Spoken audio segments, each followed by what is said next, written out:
দফার এক একজন বাহক হিসেবে কাজ করতে হবে। বাংলাদেশকে দেখাতে হবে, বিশ্বকে দেখাতে হবে বাংলাদেশ জাতীয়তাবাদী দল বিএনপি সবার থেকে আলাদা। নাটোরবাসী আমরা কি দেখাতে পারবো? আমরা সবাই হাত তুলে বলি আমরা দেখাতে পারবো। দেশনায়ক জনাব তারেক রহমান আমাদের ভারপ্রাপ্ত চেয়ারম্যান, তিনি অক্লান্ত পরিশ্রম করে যাচ্ছেন।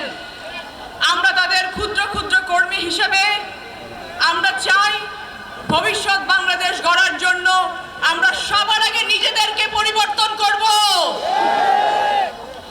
তিনি বলেছেন যারা বিএনপির সমর্থক আছেন তাদেরকে আপনারা কর্মী বানান, যারা বিএনপির কর্মী আছেন তাদেরকে নেতা বানান। এবং জনাব তারেক রহমান ভারপ্রাপ্ত চেয়ারম্যান বলেছেন যারা ত্যাগী আছেন তাদেরকে সম্মুখ সারিতে রাখেন।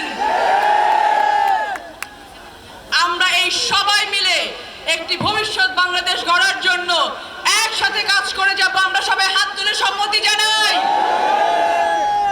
আপনাদের সকলকে অসংখ্য ধন্যবাদ।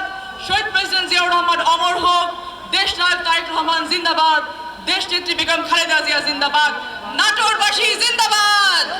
আসসালামু আলাইকুম।